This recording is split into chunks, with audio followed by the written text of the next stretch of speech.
તમને જાણીને આશ્ચર્ય લાગશે કે બે ફિલ્મો વચ્ચે મહાટક્કર થવાની છે, એ પણ બે ભાઈઓ વચ્ચે મહાટક્કર થવાની છે. તો નમસ્કાર મિત્રો, ફરી સ્વાગત છે મારા વિડીયોની અંદર. આજના વિડીયોની અંદર ધમાકેદાર ન્યૂઝ લઈને આવ્યો છું. તો ફટાફટ ચેનલને સબસ્ક્રાઇબ કરી દો, એક વિડીયોને લાઇક કરી દો અને તમારા મિત્રો જોડે શેર કરવાનું ભૂલતા નહીં.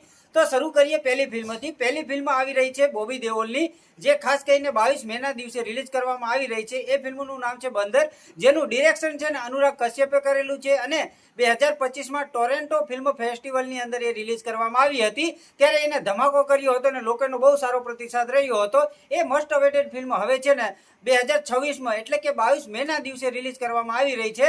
સાથે સાથે એમના ભાઈ સન્ની દેઓલની પણ એક બીજી ફિલ્મ આવી રહી છે, જે ખાસ કરીને આપણે બોર્ડર 2 ફિલ્મમાં જોયા હતા. સન્ની દેઓલનો એ ધમાકેદાર લુક છે, એ બધાને પસંદ આવ્યો હતો અને એ પ્રમાણે જોવા જઈએ તો હવે એમની એક બીજી ફિલ્મ આવી રહી છે, જે ફિલ્મનું નામ છે ગબરૂ, જે ખાસ કરીને 8 મેના રોજ રિલીઝ કરવામાં આવી રહી છે. ટૂંકમાં જોવા જઈએ તો બે ભાઈ વચ્ચે મહાટક્કર થવાની છે અને બંને ભાઈઓ છે ને એ અલગ અલગ ફિલ્મો લઈને એક જ મહિનાની અંદર આવી રહ્યા છે. તો ખાસ આ મતે તમારું શું કહેવું છે એ કમેન્ટ કરીને કહી શકો છો. બાકી વિડીયોની અંદર કંઈ પસંદ આવ્યું હોય તો લાઇક કરવાનું ભૂલતા નહીં, ચેનલને સબસ્ક્રાઇબ કરવાનું ભૂલતા નહીં. તો મળીએ છીએ આવતા વિડીયોની અંદર. ત્યાં સુધી બધાને જય શ્રી કૃષ્ણ અને જય માતાજી.